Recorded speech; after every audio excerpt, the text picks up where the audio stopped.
하나님의 말씀은 시편 22편 3절입니다. 하나님의 말씀은 시편 22편 3절을 보도록 하겠습니다. 시편 22편 3절입니다. 이스라엘의 찬송 중에 계시는 주여 주는 거룩하시니이다. 아멘. 말씀 제목은 주님께 예배 드릴 때 일어나는 일이라는 제목으로 말씀 나누도록 하겠습니다. 주님께 예배 드릴 때 일어나는 일이라는 제목으로 말씀 나누도록 하겠습니다. 우리가 예배를 드릴 때 내게 어떤 일이 일어날까?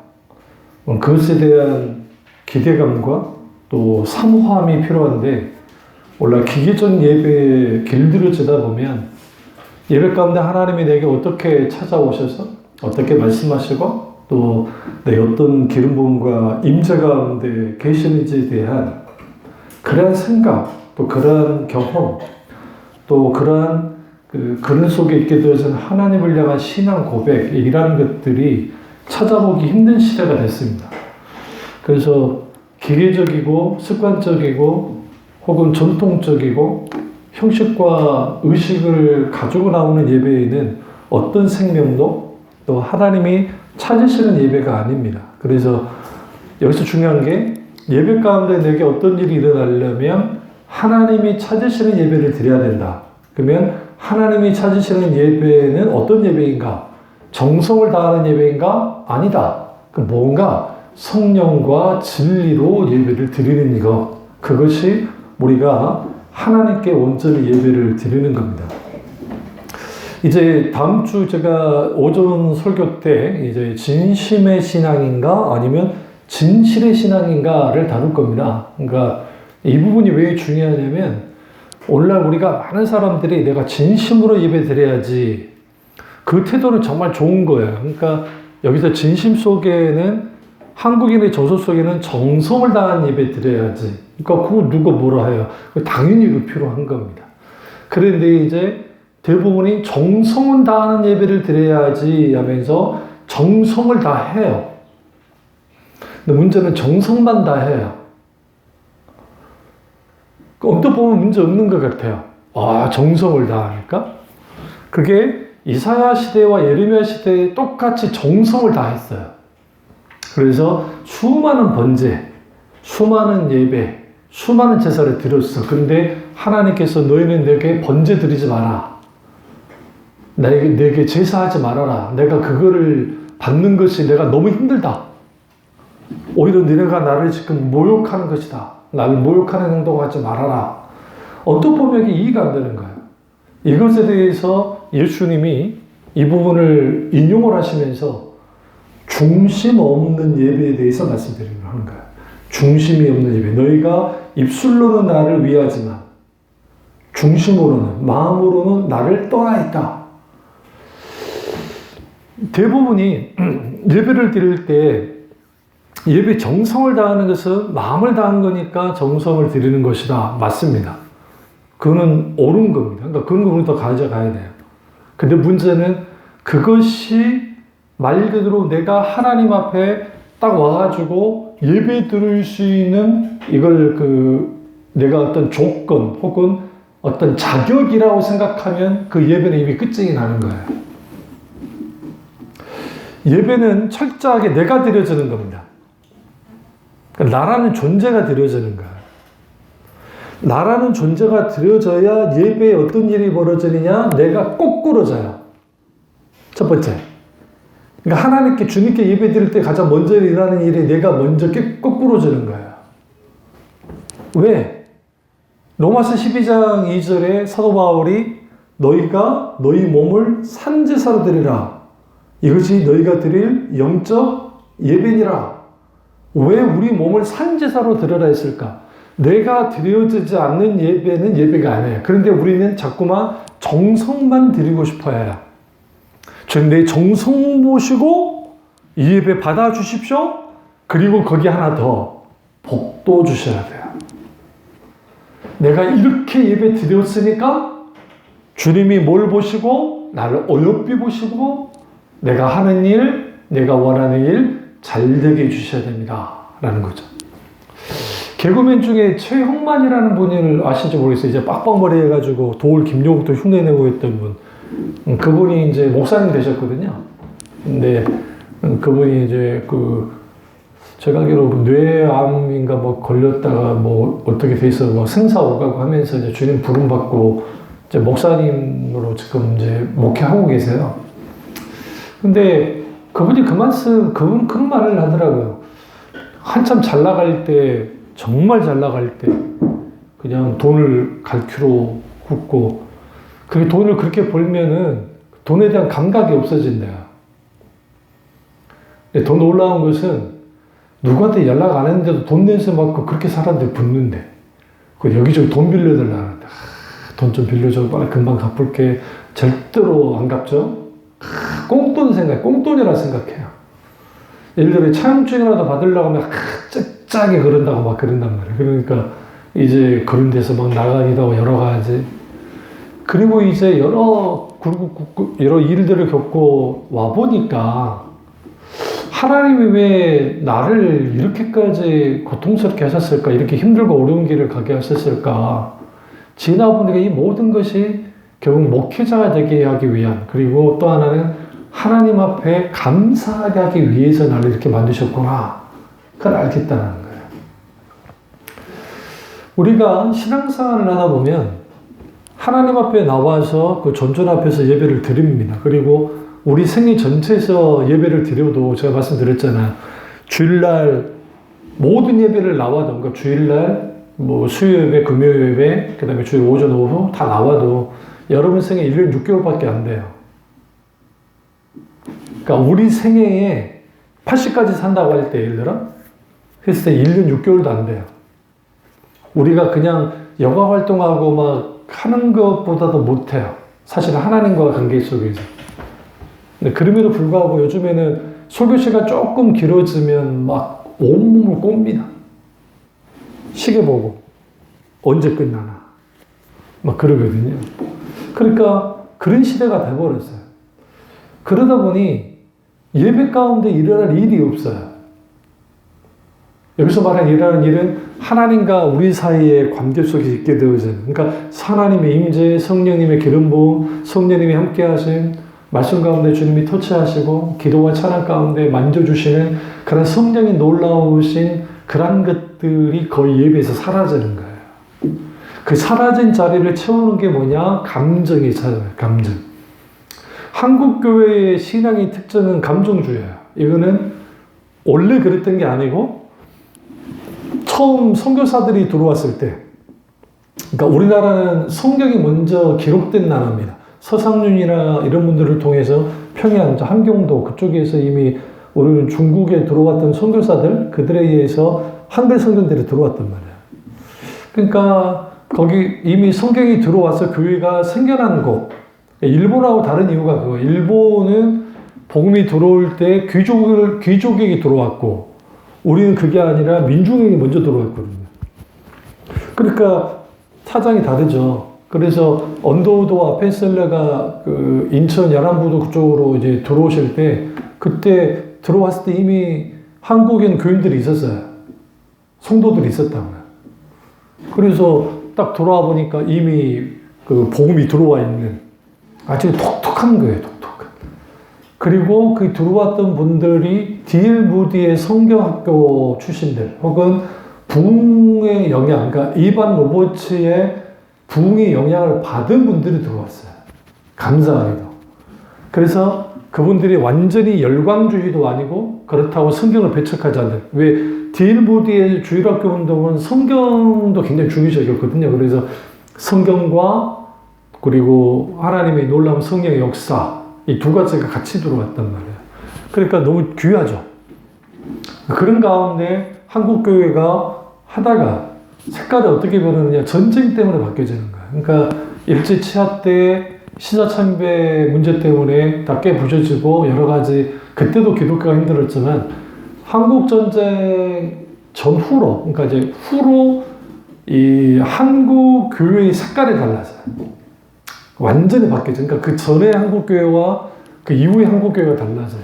그 전에 한국교회는 부흥의 연상성, 그러니까 이반 오우처나 인도 부흥이라든지 그 연장선상에서 있었던 교회가 한국교회라고 한다면, 이제는 1950년도 그 한국전쟁 이후에는 이제 여기저기 자유주의 신학부터 시작해서, 그리고 그 은사주의, 열광주의, 오순절 계통의 교회들이 들어오면서, 그러면서 한국교회가 감정주의적인 교회가 됩니다. 그래서 감정주의적인 교회가 되면서 거기에 이제 소위 부흥운동, 막 열심히 기도하고 우리도 잘 살 수 있다. 그리고 여기도 순복음교회 이제 최사재 목사님이나 조은교 목사님 같은 분들이 이제 그 삼박자의 축복, 또 하나님의 놀라운 은혜 가운데 우리는 잘 될 수 있습니다. 그 시대에는 필요한 메시지라고 생각해요. 저는 뭐 그것까지 부인할 필요는 없다고 생각합니다. 문제는 그것이 신학화되면서 신번영주의 길을 열어서 개복주를 갔으니까 문제인 건데, 어쨌든 그렇게 되어지면서 예배 가운데 아주 뜨겁고 열광적인 예배가 한국교회에 자리 잡고 있는 거, 그리고 통성교도와 이런 것들, 그리고 한편에는 이제 아주 그 순서와 형식을 중요시 여기는 고신측이라든지 고려파라든지 그런 조용조용히 하는 예배가 한국교회에 같이 이제 온 거죠. 그러면서 60년대, 70년대, 80년도에 그 부흥 강사들의 시대라고 하는 또 기도 운동이라는 것들이 결부되면서 교회 예배마다 아주 뜨겁고 열광적인 예배들이 있었단 말이에요. 그 예배 자체는 참 귀한데, 그리고 성령의 역사도 분명히 있었고, 근데 문제는 그런 예배를 들여다보니 뭐가 실종이 되기 시작했냐면 메시지가, 설교가 뒷전으로 밀려나고 소위 말하는 사람들의 기쁘게 하고 즐겁게 하고 막 으쌰으쌰하는 설교가 넘치기 시작한 거예요, 교회 안에. 함량 미달의 설교들이 나타나기 시작한 겁니다.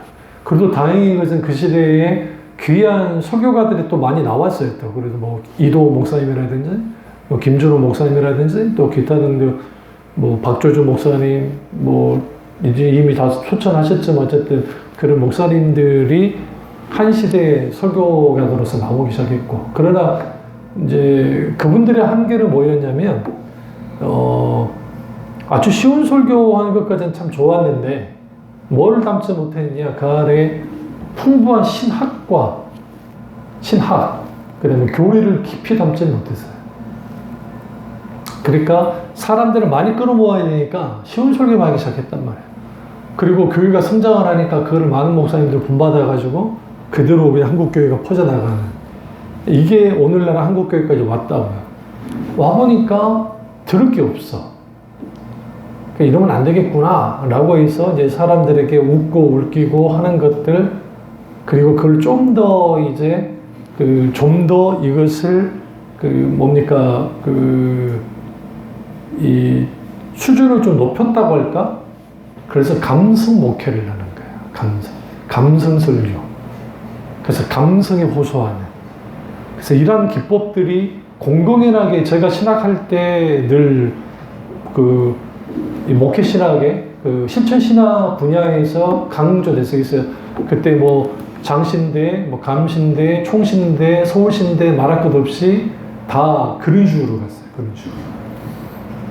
그래서 실제로 그 비디오 카메라 두고 설교 시연도 하고, 또 우리나라 이름만 대는 목사님들의 설교를 딱 다 화면으로 보면서 교수님이 이제 이렇게 하는 것이다. 그럼 니네들은 어떻게 해야 되느냐. 실질적으로 또 시연도 하게 만들고. 그럼 거기에 이제 그 기법들, 어떻게 전반부에는 예화를 두고, 중간에 예화를 두고, 마지막 예화에는 결단을 촉구할 수 있는 예화를 두는지, 그리고 거기에 이제 예화가 설교의 거의 3분의 2를 차지하는, 그 3분의 1이 성경과 관련된 내용들. 그렇게 설교해야 된다. 그리고 설교 시간은 25분에서 35분 사이에 무조건 끝내라. 그게 공공연하게 신학대학에서 가르쳤던 설교하게.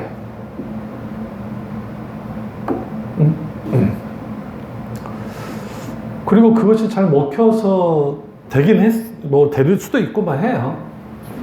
근데 문제는 뭐가 문제가 됐냐면, 설교의 약화는 결국은 신앙의 약화로 이어져요. 그래도 그렇게 부흥 강사들이 이렇게 하는 시대에도 진리를 있는 그대로 선포하는 목사들이 그래도 많았어요. 제가 어렸을 때 보면 순복음교회는 그렇다 치더라도 내가 순복음 출신이니까 그래도 장로교 목사님들 중에 정말 말씀을 그랬던 분이 있고, 내가 순천에 살 때 북부교회 목사님이 지금은 그 당시 아마 개혁측교회 목사님이셨을 거예요, 장로교. 근데 정말 뜨거우시면서도 설교 메시지가 굉장히 강력했어요. 그러니까 뜨거우시면서도 말씀이 분명히 있었단 말이에요. 그러니까 그래서 내가 다녔던 교회에서도 기도를 했지만, 그러나 또 그 북부교회 가만 가서 거기서 앉아가지고, 예전에는 이제 교회들을 다 문을 개방을 했기 때문에 기도한 분들도 많았고, 그래서 본당을 다 개방을 했어요. 본당을. 그래서 이제 도둑이 들어가지고 막 그런 것도 있긴 있었지만, 그럼 거기 가서 앉아서 기도를 하면 이거예요. 그러니까 우리 교회는 좀 적으니까 이러는데, 우리 교회가 좀 교회가 이제 지워지고 그런 상태에 있으면 그때 우리를 터치하시고 만지시는 하나님.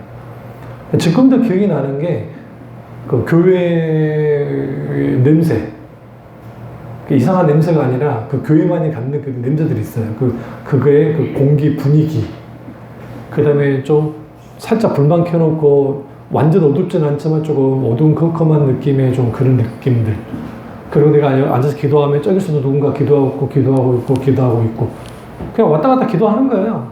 퇴근하고 난 다음에 와서 기도하고, 기도를 쭉 하고 있으면 흐느껴 우는 뭐 어떤 권사님의 기도, 아니면 조용히 가만히 뭐 찬양을 이렇게 왔다 갔다 하며 찬양하면서 하시는 분들의 어떤 찬양 소리. 나는 당연히 숨어 주시니까 거기서 주여 하면 안 되지. 우리 교회 아닌데. 그러니까 이제 거기에 맞춰서 조용히 묵상 기도하고 기도를 하다 보면 그 하나님의 임재가 크게 말 때가 있어요. 그러니까 그 임재 가운데에서 하나님이 여러 부분에 대해서 비춰줄 때가 있어요. 그러니까 우리가 예배 가운데 딱 와가지고 예배 가운데 어떤 일이 일어날까? 오늘 시편 기자는 하나님의 임재에 대해서 말을 하거든요. 그러니까 하나님의 임재, 그리고 하나님의 우리 연약함을 만지시고 예배 가운데 하나님 되심을 드러내주는 거예요. 신앙에 있어서 예배가 실패하면 모든 게 실패됩니다. 공적 예배가 그래서 중요한 거예요. 삶의 예배도 중요하지만 공적 예배가 무너진 사람이 삶의 예배로 간다는 것은 불가능해요. 제가 늘 말씀드리지만 그 교회 다니지 않고 나는 그냥 방송을 통해서 나는 신앙생활을 하겠다. 그래서 뭐 인터넷으로 설교도 듣고 그렇게 예배 드리면서 신앙생활을 하겠다는 분들, 여러 사정이 있고 여러 상황이 있겠지만 그러나 그것은 한계가 있어요. 어떤 한계를 갖고 있냐면 그 현장에 임하신 하나님, 그리고 그 메시지, 그리고 그 속에서 있게 되는 여러 가지 분명하게 있는데, 그거 없는 상태에서 혼자서 그냥 정사절을 가지고 집에서 정성을 들여서 진심을 다해서 예배 드린다고 그 예배를 하나님이 받으시느냐? 아니에요. 성령에 의한 예배가 돼야 돼요. 성령에 의한 예배가 되어지면 터치가 돼야 돼요. 하나님과의 만남, 직접적인. 그것은 현장이에요, 현장. 예배의 현장. 왜 예배의 현장이 중요하냐면 그 현장이 나오지 않고 뭐 코로나19 때야 그렇다 치더라도 그냥 거기서 설교 좀 듣고 아멘 아멘 막 했다고 해서 그 예배를 하나님 받으시느냐? 아니요. 내가 드려져야 되는데. 내가. 그랬을 때 거기에 그 하나님이 나를 이스라엘 찬송 중에 계시는 주여 주는 거룩하십니다 라고 하는 이 고백 속에서 찬송 중에 계시는 주여가 중요한 거예요. 우리의 예배 가운데 계시는 주님, 그 주님을 내가 찾아서 나왔고 내가 그분을 만나야 돼요. 그런데 하나님은 성령과 진리로 예배를 드린 자들을 찾으신다고요. 왜 찾으실까요? 그에게 은혜 베푸시고 그와 함께 하시길 원하고 그에게 하나님의 살아계심을 드러내기 위해서 그래요. 예배가 뭡니까? 예배는 하나님께 최상의 가치를 돌리는 것이에요. 그래서 우리가 worship이라고 하는 영어 단어, 경배라는 단어, 이게 고대 영어에서 나온 단어인데 was 플러스 ship이에요. was는 가치 있는 이라는 뜻이고 ship은 올려드린다. 가치 있는 것을 올려드리는 게 예배입니다. 그러면 여기서 중요한 게 우리는 왜 가치 있는 것을 올려드려야 될까? 여기서 착각하면 안 되는 게 나의 정성으로 다해서 올려드리는 것이 가치 있는 것이다. 그게 아니에요. 그게 아니라 왜 우리가 하나님께 가치 있는 것으로 올려드리느냐? 그분이 최고의 최상의 가치 있는 분이기 때문이에요. 그분이 가치 있는 분이니까, 최상의 가치가 있는 분이니까, 최고의 가치가 있는 분이니까 그분에 맞게 최상의 가치 있는 것을 돌려드리는 게 예배예요. 그러면 우리가 가지고 있는 최상의 가치는 뭡니까? 우리가 가지고 있는 거 생명이죠. 헬라어로 조에 생명. 내 생명을 하나님께 드리는 거야. 그래서 예수님이 마음과 뜻과 힘을 다해 주 너의 하나님을 사랑하라. 이는 첫 번째 되는 계명이다. 라고 말씀하시잖아요. 하나님을 사랑하는 거. 그 다음에 내 이웃을 내 몸과 같이 사랑하라. 이게 두 번째 계명으로 되어 있단 말이에요. 근데 여기서 중요한 게 마음과 뜻과 힘을 다해, 혹은 우리 여러분 성경이 딱 보시면 밑에 관주를 딱 써놨는데 그게 보면 각주를 써놨는데 목숨을 다해 라고 되어 있어요. 힘을 다해가 목숨을 다해, 생명을 다해, 주 너의 하나님을 사랑하는 것. 그러니까 어떤 정성으로, 예를 들어 내가 예배드리는 오는데 10억을 헌금한단 말이야. 예를 들어 그럴 수 있잖아요. 내가 이번 주 예배 내가 15억을 하니까 헌금한다. 그 정성은 대단한 정성이죠. 10억의 정성 아닙니까? 그 정성을 다해서 다 이렇게 드렸어. 하나님이 정말 기뻐 받으시죠. 그런데 중요한 건 뭐냐면 그 정성이 어디로부터 왔냐는 거예요. 어디로부터? 여러분이 그 유럽 같은 데 여행을 가가지고 좀 이해 안 되는 거 있지 않으세요? 어떻게 저 어마어마한 성당들을 지었을까? 어마어마한 성당들. 이탈리아 피렌체 두오모 성당이 있거든요. 그 두오모 성당을 누가 지었느냐? 거기에 그 메디치 가문이 지었거든요. 그 어마어마한 돈을 들여가지고. 오늘날의 돈으로 한 사람이 수백 조를 들여서 진 거예요. 오늘날 이렇게 지으려면. 그런데 왜 졌냐? 지옥 안 가려고. 지옥 안 가려고. 그럼 그 사람들 무슨 일을 했는데? 의류 사업도 했었지만 요즘 뭐라고 하면 좋게 말하면 금융업을 했고 나쁘게 말하면 대부업을 했다고요. 사채를 했어요. 사채. 얼마나 피를 빨아먹었냐면 그러니까 그때 피렌체 가문들을 몰아내고 공화정이 막 생기고 했던 그 이유가 뭐냐면 그들이 그런 짓을 했거든요. 돈을 대부를 할 때, 그러니까 돈을 추심을 할 때 악랄하게 했습니다. 그 자식도 팔아먹고 다 그냥 벗겨 먹어요. 근데 그런 자들이 자기들이 지옥 갈 줄도 모른다고 하는 종교심에 의해서, 카톨릭의 종교심에 의해서, 그 당시가 한참 면접을 팔 때니까 종교심에 의해서 진심을 다해, 정성을 다해 헌금한 거예요. 우리랑 통이 달라. 성당을 지어버려요. 근데 성당만 지은 게 아니에요. 성당 안에 있는 프레스코 벽화, 어마어마한 미켈란젤로, 라파엘로, 그 당시 대단한 레오나르도 다빈치, 이런 대단한 화계들, 브를레미스키가 건축도 하지만 그런 분들을 통해서 하기도 하고, 성 요한 성당이라는 곳이 있거든요. 피렌체에 가보면. 거기에 큰 청동 문이 있는데, 원래는 금으로 만들려다가 이제 청동을 한 건데, 그 문 하나 만드는데 20몇 년, 25년, 다른 문 하나 만드는데 20몇 년, 문만 만들어. 근데 그것을 오늘날의 돈 가치로는 이게 평가가 안 돼요. 그게 다 관광지가 되긴 했지만, 그럼 거기에 막 지옥과 천국에 대한 막 그 철로, 총독으로 만들어낸 그 어마어마한 예술품들이 있는데, 그런 것들을 다 누가 했냐? 메디치 강으로 산 거거든요.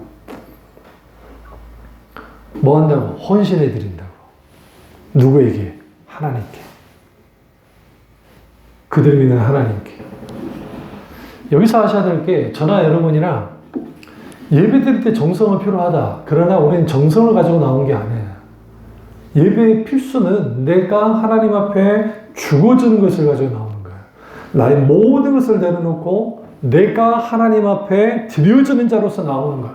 그래서 거기에 중요한 게 오직 성령님의 나를 붙드시고 이끄시고 인도하심과 하나님의 은혜만을 의자에 나올 때 거기에서 뭐가 일어나느냐? 예배 속에서 회심이 일어나고 내가 바뀌어지고 깨지고 또 하나는 내가 은혜를 받아서 세임을 얻고 또 거기에서 그 예배 속에서 진정한 하나님을 향한 회개가 거기서 일어나는 거야. 이런 예배가 오늘날 회복돼야 돼. 그런데 이런 것들이 회복돼야 되는데 문제는 뭐냐면 이런 것들이 회복돼야 되는데 안 되는 거죠. 왜? 일단 진리의 말씀에 의한 그러한 그 설교 메시지가 선포돼야 되는 그렇지 못한 경우가 있고 또 하나는 뭐냐면 예배가 너무나 인본주의화 됐어요. 인간 중심화 됐어요. 예배가. 그러니까 예배의 모든 것들을 순서와 그 다음에 인도하는 인도자에 의해서 모든 끌고 나가자고 하는 거예요. 성령님에 의해서 가는 게 아니고. 그러다 보니 재밌는 일이 벌어지는 거죠. 주일 낮 예배가 딱 되어지면 전국에 있는 모든 교회가 정확하게 11시 정각에 땅땅땅 똑같이 예배드려요. 근데 그건 맞다고 생각해요. 근데 중요한 게 있죠. 예를 들어 찬양을 하는데 예배 전 찬양을 드리는데 그 예배 전 찬양을 드릴 때 갑자기 성령이 너무 역사하시는 거예요. 그럴 수 있잖아요. 성령이 너무 임재하시고 그리고 그 임재 속에서 좀 더 찬양하기를 원하실 때가 있을 수도 있잖아요. 좀 시간이 조금 지나더라도. 한국교회 그게 가능하냐? 불가능해요. 그건 중단해야 돼요. 중단하고 예배 시간에 맞춰서 땅땅땅 그러고 나가는 거예요.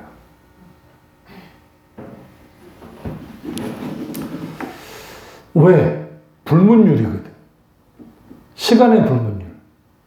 예를 들어 그 예배를 드리는데 설교도 그렇고 여러 예배 시간이 조금 길어질 수 있잖아요.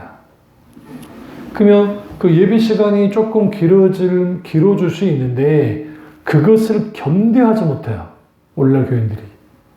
뭘 경험한 적이 없었어요? 하나님의 임재. 하나님의 살아계심을 경험하지 못하니까. 빨리 이거는 후다닥 예배를 드리고 지나가야 돼. 그러니까 뭐가 필요하게 되느냐? 즉흥적으로 반응할 것들이 필요한 거예요. 예배 속에서. 그게 뭐냐? 감성이에요. 이미지 메이킹.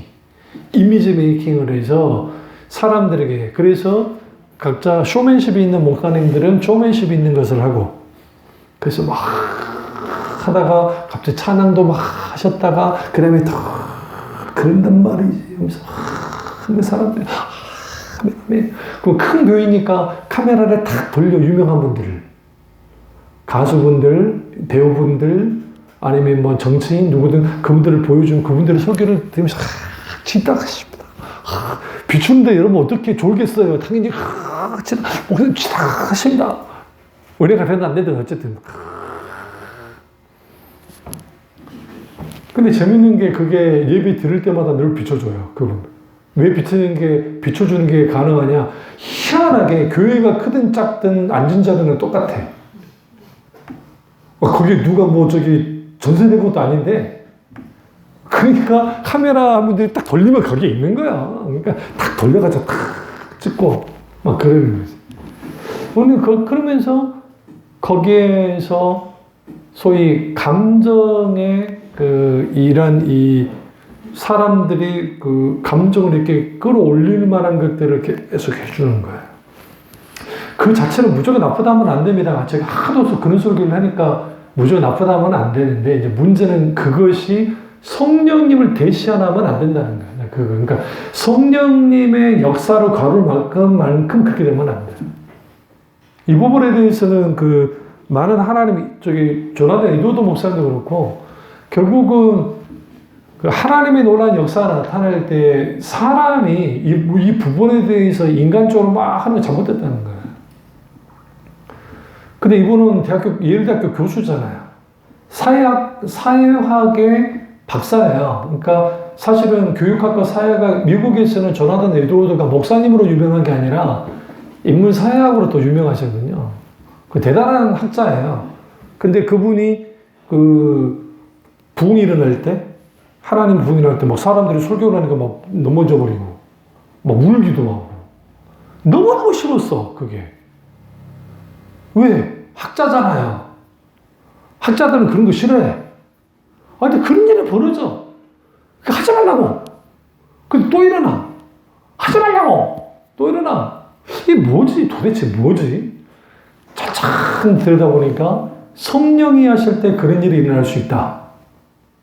그런데 그 조사하는 과정 속에서 가짜들을 발견한 거예요. 어떤 가짜들?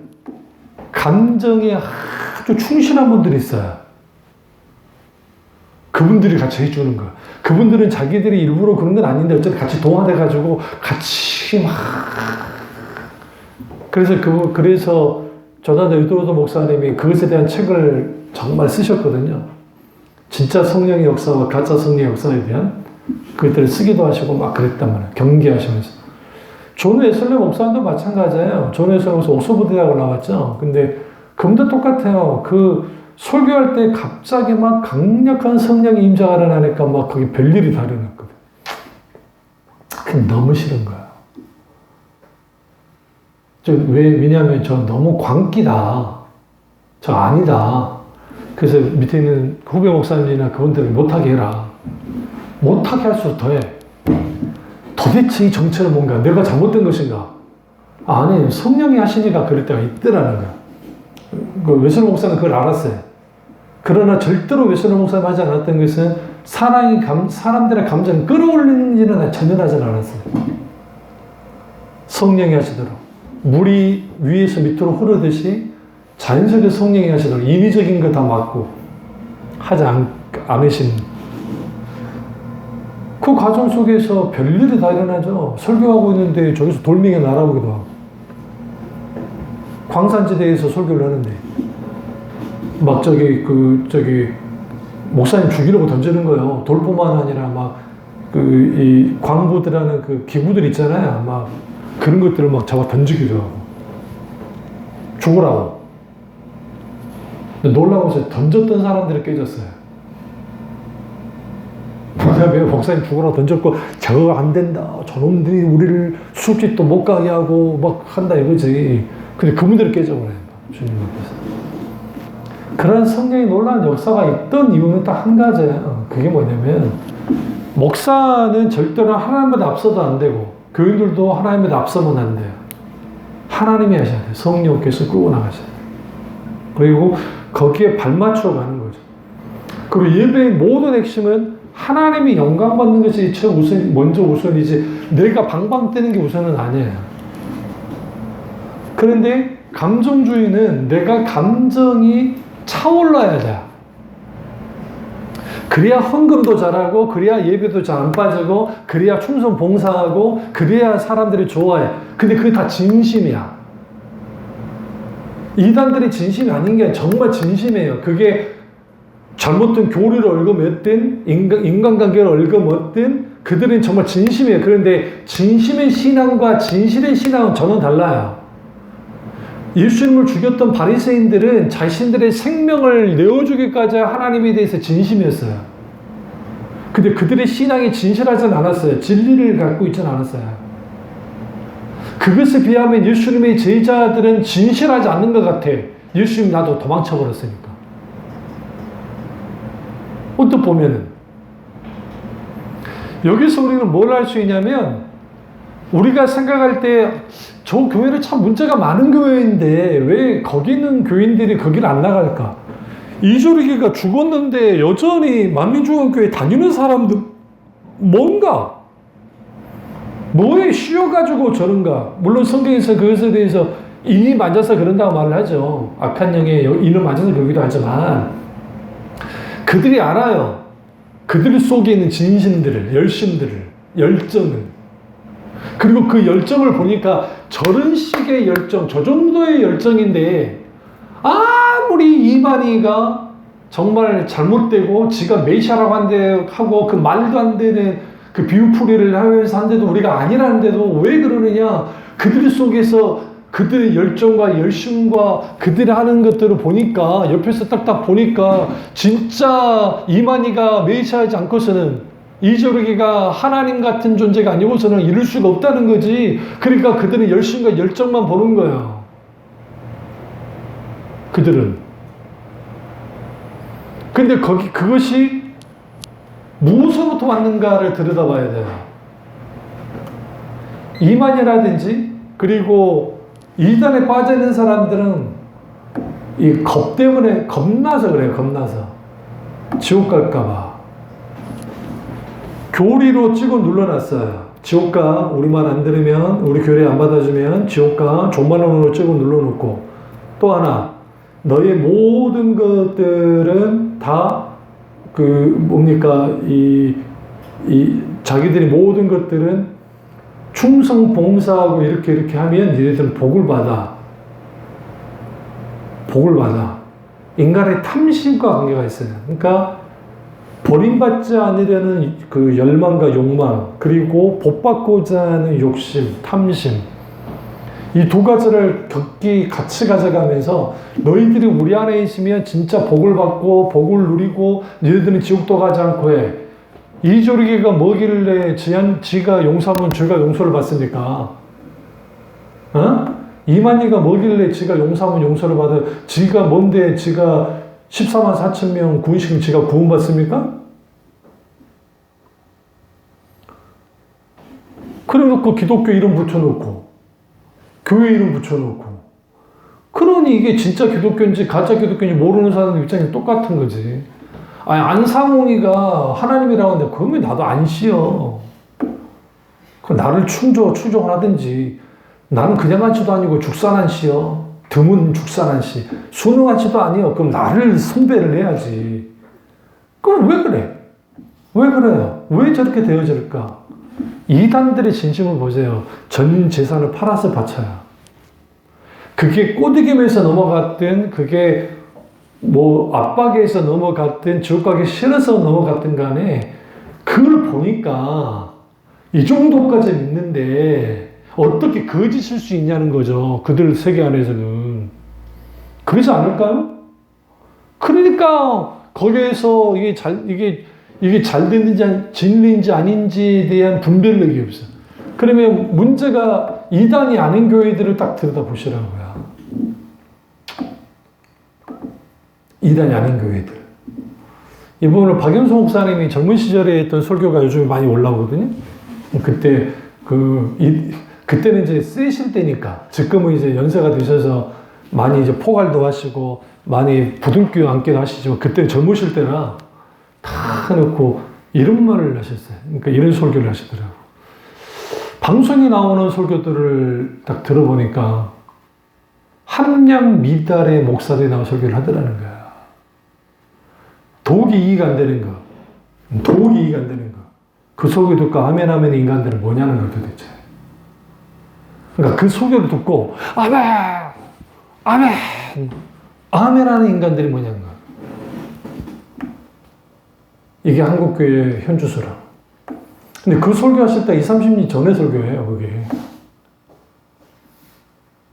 그 설교가. 그럼 뭐냐? 그 안에 딱 들어가면 다 진심이에요. 근데 우리는 정성을 다하면 신이 받아준다고 하는 그러한 그 기복주의적인 사상을 갖고 있어거든요. 왜? 내가 그 정성을 다해서 빌면 하늘도 감복하셔서 우리를 도우신다는 생각이 있잖아요. 그걸 하나님께도 똑같이 적용을 시켜요. 내가 정말 하나님을 위해서, 신을 위해서 정성을 다하면 신이 감복을 해가지고 나를 도와주신다. 이게 종교거든요. 나의 종교적인 행동을 통해서 신을 움직이는 것. 근데 하나님은 우리의 종교적인 행동을 통해서 움직이질 않아요. 왜? 하나님은 중심을 보시기 때문에. 그리고 나왔을 때 인간이 하나님을 움직이려고 하는 것 자체가 이미 뭐가 바뀌어지냐면 주종 위치가 바뀌어져 있어요. 우리는 이렇게 생각하죠. 신이여, 신이여, 한 번만 봐주십시오. 합니다. 우리는 언뜻 보면 신이 위에 있는 것 같아. 실제로 위치는 그래요. 근데 잘 따져보세요. 이거 안 해주면 안 돼. 이번에도 안 들어주면 안 옵니다. 그런 마음들을 갖는다고요. 이건 아니시지? 신이여 해주세요. 꼭 해주세요. 근데 거기서 좀 내가 또 싸가지게 굴면 신이 또 안 해줄 것 같아요. 그래도 좀 해주시기요? 하면서 위치가 어떻게 되어 있냐면 신이 이렇게 바뀌어져 있어요. 사실은요. 인간이 위에 있고 신이 밑에 있어요. 그게 땅에 있는 우상들. 근데 하나님은 그렇게 여기면서 기도를 한다고, 많은 사람들이. 예배도 똑같이 그렇게 되어 있는 거예요.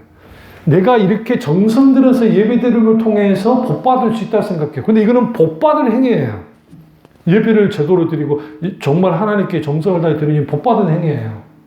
그런데 이 예배를 내가 이렇게 정성되이 드림을 통해서 하나님께로부터 복을 가져올 수 있다고 생각하는 그 자체가 이미 하나님을 있는 그대로의 하나님을 내가 섬기고 사랑해서 예배드리는 것이 아니라 내가 복받기 위한, 내가 원하는 것을 얻기 위한 수단으로서 예배를 드릴 때 그렇게 예배를 드리니까 어떤 일도 안 일어나요. 예배 가운데.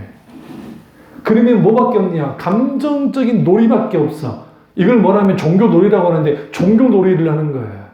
그래서 사람들이 어떤 설교를 듣고 기쁘고 즐겁고 막 어떤 설교관도 웃겨주고 울려주고 하면서 막 웃고 웃기고 막 울었다가 막 했다가 또 찬양도 막 사람들의 마음 처지와 환경과 관련된 찬양을 하니까 또 막 그렇죠. 그리고 막 이제 거기에서 그래도 그런 분위기만 가면 안 되잖아요. 그러면 이제 성악 종교한 분들이 헌금송 할 때 와가지고 더 해주는 거지.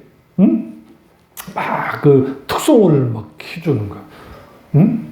그럼 뭐 거기서 막 하면 사람들이 이제 거기 웅장함 속에 그 성악한 어떤 그 특송 했던 분에 의해서 분위기가 막 돼. 그리고 또 헌금을 딱 드려. 그리고 난 다음에 이제 거기서 이제 또 찬양을 하는 거죠. 응?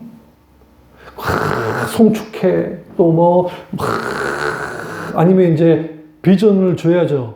그러면 우리는 뭐, 부흥에 대한 찬양들? 이 땅의 황무함을 보소서, 하늘의 하나님, 긍휼을 베푸시는 주여. 우리의 우상들을 막 깨부시고, 막 그런 창 있잖아요. 성령의 임하소서, 부흥의 불길 타오르게 하소서. 우리 두 손 들고 기도합시다. 주여, 주여, 주여, 불 주시옵소서 한다고. 내가 그쪽 출신이니까 나 누구보다 잘하나요? 그거를 그쪽 출신이니까. 아까 그걸 무조건 또 나쁘게만 보지 마세요. 또 내가 이렇게 하니까 또 그러면 안 돼. 성령이 또 하실 수 있으니까. 근데 그런 것들이 일종의 매뉴얼화 되어서 나와요. 무슨 말이냐면 지난주 예배, 이번 주 예배 비슷하게 그 매뉴얼화 돼서 그 뭐냐면 일종의 사람들을 이렇게 세울 수 있고 하는 코드. 그러니까 우리는 너무 쉽게 예능이라든지 그다음에 뭐 가요 프로라든지 드라마라든지 뮤지컬이라든지 아니면 음악 어떤 그 콘티를 짤 때에 그냥 짜지 않아요. 콘티를 짤 때는 기승전결을 가지고 사람들이 어떻게 마지막 클라이막스까지 끌어올지를 다 생각하면서 만들어요.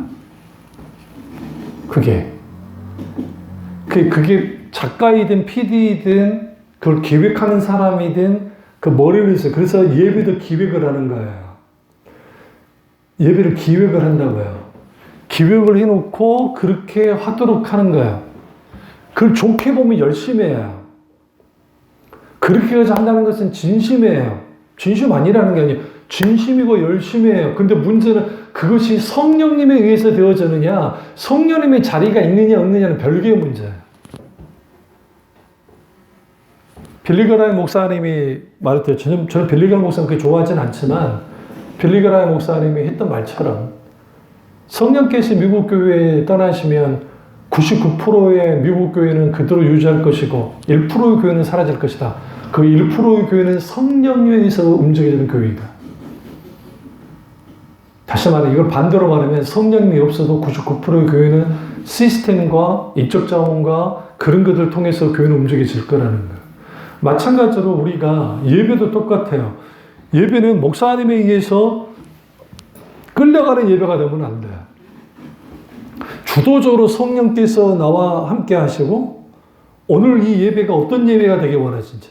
그러니까 여러분이 대표 기도를 할 때 다 좋아요. 근데 잘 생각해 보세요.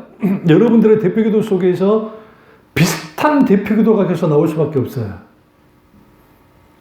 내용이. 그럴 수밖에 없는 것은, 그렇게 하지 말라는 거는 해도 돼요. 혼내는 거 아니니까. 그렇게 할 수는 있는데, 또 그렇게 한다고 해서 뭐 문제될 건 없어요.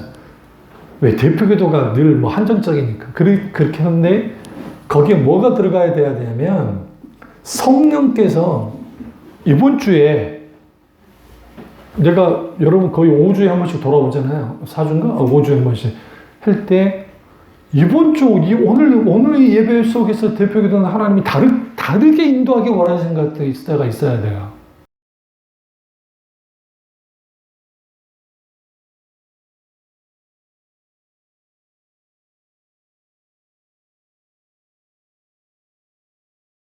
성령의 민감 속에서.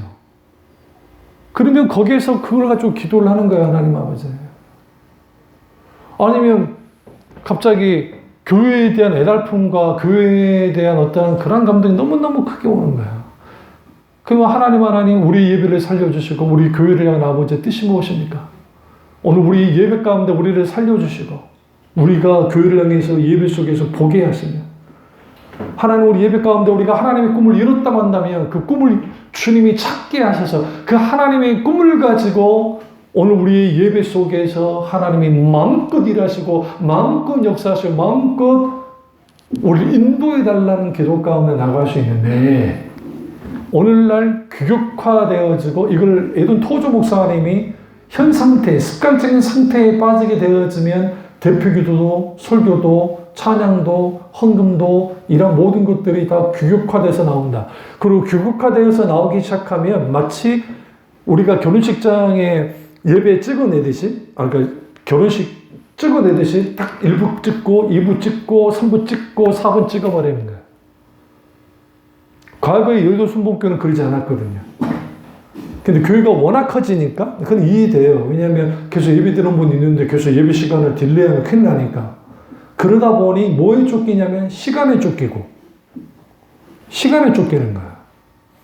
시간에 쫓기다 보니 성령이 역사하셔야 될 그러한 것들이 성령이 주도하셔야 될 것들이 뒷줄을 밀려나기 시작하면 그게 쌓이고 쌓이면 좋게 말하면 규모화되어져서 큰 틀 안에서 잘 움직이니까 문제될 게 없는데 근데 거기에 성령 이걸 뭐라고 하냐면 그 신학적인 표현으로는 이게 그 돌발성 그러니까 성령님의 놀라운 역사 속에 역사가 나타나는 유연성 혹은 돌발성 성령이 갑자기 돌발 쪽으로 역사하실 때가 있거든요.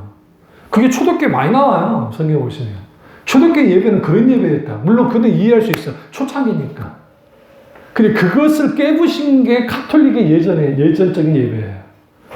모든 성령의 역사와 그것들을 임재를 다 자기들 의식 속에 다 가둬버렸어요.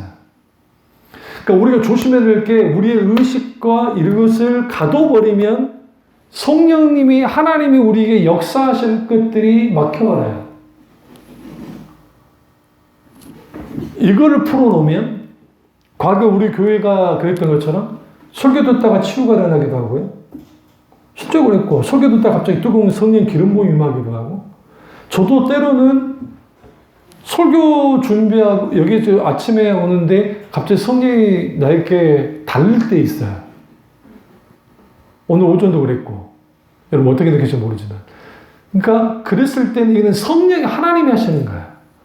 내가 일일이 계획해서 하는 게 아니라 하나님이 하시면서 나를 붙드시고 나를 인도하시고 나와 함께. 그리고 내가 설교를 잘하고 못하고 기승전결 어쩌고 그건 2차적인 것이고, 더 중요한 것은 하나님이 하고자 하는 것들, 주님이 원하는 것들에 대하여 말하고 나올 때, 설교를 할 때, 그렇게 예배를 드릴 때, 거기에 하나님의 역사가 따라 나오는 것이고, 하나님이 역사하시는 것이고, 하나님이 원하는 예배가 되어지는 거예요. 우리 아이들은, 이 말씀 끝낼게요. 우리 아이들의 기도가 서서히 바뀌어지고 있어요. 좋은 의미로. 옛날에는 무조건 우리 흔히 있다 보면 지지난번에 기도, 하나님 다시는 우리 교회에 이상한 사람 오지 않게 해주시고요. 안 오잖아요. 여기서 중요한 거 다시는 오지 않게 해주시고요. 안 오잖아요. 네? 그렇게 기도도 하지만 오늘은 우리 딸님이 우리 예수가 하나님은 알아가게 해주십시오. 하나님을 알고 알아가게 해주십시오. 제가 일부러 아직 어리지만 제가 교육화시키지 않으려고 내버려둔다 그러잖아요. 지금 제가 기도하는 것을. 그 어느 시점 되어지면 내가 이제 만지기 시작할 거예요. 그래서 어떤 방향으로 기도를 해야 되는지. 근데 그러면서 자연스럽게 예배 속에서 인격체신 하나님을 딱 만나게 될 때 여기에 여러 일들이 일어나요. 일어나지 않을 때도 있어요. 그렇다 하나님 임재하지 않는 것은 아니에요. 이건 오해예요. 우리 오해이고. 다만 중요한 것은 내가 예배하러 나온 이유가 뭔지를 머릿속에 지금 생각해야 돼요. 늘 그걸 갖고 있어야 돼요. 내가 왜 예배하러 나왔는가? 그 이유는 딱 한 가지. 그분은 내가 믿는 하나님, 내가 사랑하는 하나님은 예배받기에, 찬양받기에 합당한 분이시니까. 단순히 교리가 아니라 그분이 찬송받기에 합당한 분이기 때문에 나는 그분이 최상의 최고의 가치 있는 분이니까 나는 최상의 최고의 가치 있는 분에게 나를 드리러 왔고, 그래 그것은 내가 드린다고 드려지는 것이 아니기 때문에 성령께서 나와 함께 하심을 통해서 성령님의 인도하심과 성령님의 도우심 속에 하나님의 은혜 가운데 내가 예배로 드려질 때, 내가 드려지는 일이 예배 속에서 일어나고 내게 오셔서 나를 만지시는 하나님을 경험을 하고, 거기에 하나님께서 때로는 내가 모르고 있던 것들에 대해 비춰서 회개케도 하시고, 아니면 소명을 주기도 하고 사명을 주시기도 하고 새 힘을 주시기도 하고 새 길을 제시하기도 하고 내게 용기를 주기도 하고, 때로는 나를 책망하셔서 내가 정말 하나님 앞에 회개하고 돌이키게 만듦을 통해서 내가 한 사람의 예배자로 딱 서는 거야. 그 사람을 하나님이 어떻게 들여다보시느냐, 마치 내가 여기 딱 서 있으면 하나님이 바로 내 앞에 와서 나와 눈을 맞추시면서 그대로 보는 것 같은, 이게 하나님의 인재의 상황인데, 그런 예배를 드리기 그런 예배가 있게 되어지면 예배가, 우리가 드리는 하나님을 향한 예배가 얼마나 크고 얼마나 아름다운지 알게 돼요. 그리고 우리 교회가 비록 상가에서 이 작은 상가 교회에 있지만 그러한 예배 가운데 있게 되어지면 수천 명이 수만 명이 모이는 교회에서 예배 드리는 것보다 우리는 장소에 묶여있지 않기 때문에 그 하나님 그로 인해서 감격해요. 그 예배가 나를 살려요. 그 예배가 우리 가정을 살리고 교회를 살립니다. 이 은혜가 저와 여러분 있기를 주님으로 축원합니다. 기도하겠습니다. 기도하실 때 오늘 이 말씀이 나의 말씀이자 우리 말씀에게 다 기도하겠습니다.